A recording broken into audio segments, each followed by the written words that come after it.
Okay, so this is the start of the Edexcel History GCSE revision. We're doing 13 to 1, so 13 weeks on our four main topics. So the American West, medicine through time, Elizabethan England, and Weimar and Nazi Germany. So the key thing about this American West paper is to look at the three questions that are coming up. So there's three main questions: the consequences question, the narrative account question, which we'll come back to later, and the importance of. So we're going to focus on questions 1 and 3 today. So, first of all, let's look at the importance of the buffalo and the horse. So it's important to remember on this is try and think of the acronyms.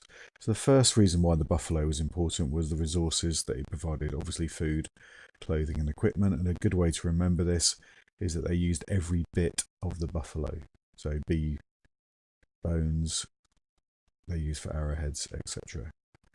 They also made a big show of cutting out the heart, and often they would eat the heart, and this was the belief that it would give new life to the herd.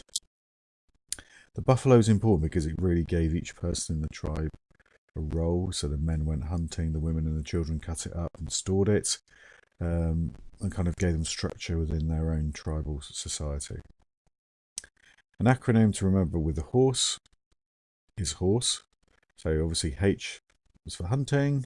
They also provided with them with kind of a currency of how wealthy they were, because obviously they didn't use money. It was a symbol of their success. It enabled them to raid other tribes and also gave them status within the tribes. Often a warrior would have about 3 to 4 horses. And the most important, probably one of all, was it enabled them to embark and move with the TP, which obviously leads on to the last point, was they were nomadic and enabled them to follow the buffalo. So overall, both the buffalo and the horse were critical to their success. The next question could be about the importance of the tribe. Now, the tribe was very different to our society. For example, the council, all decisions were agreed by all members of the tribe. That was really important. So everyone was happy.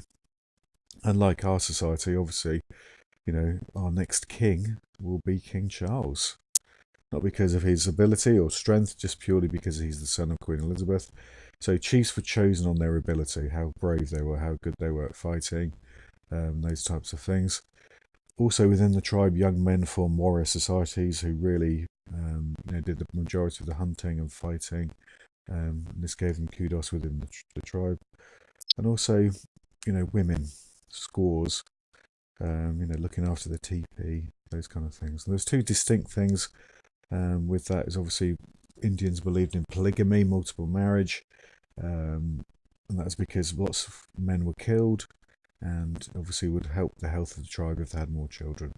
Now, children did not attend school because what was the point? So they learned to ride, all those types of things. And old people, the last thing with that was because the tribe was moving around in the nomadic nature, if they got too old or too weak, they would often volunteer to be left behind to protect the safety of the whole tribe. So instead of looking after the old, they would just sort of be left to die. Last but not least is this could be a consequence question, the consequences of the Indian beliefs about land and war. So, first of all, they believed everything had a spirit: a blade of grass, a cow, buffalo, everything, coyotes. Humans are all part of that circle of nature, and our role is to work with nature, not against it. They believed that we could contact the spirit world through visions and dances, like the buffalo dance. With land, I think the important thing there was land was sacred. For the Lakota, it was the Black Hills, and land could not be owned or bought or sold. And that was in total contrast to our European ideas.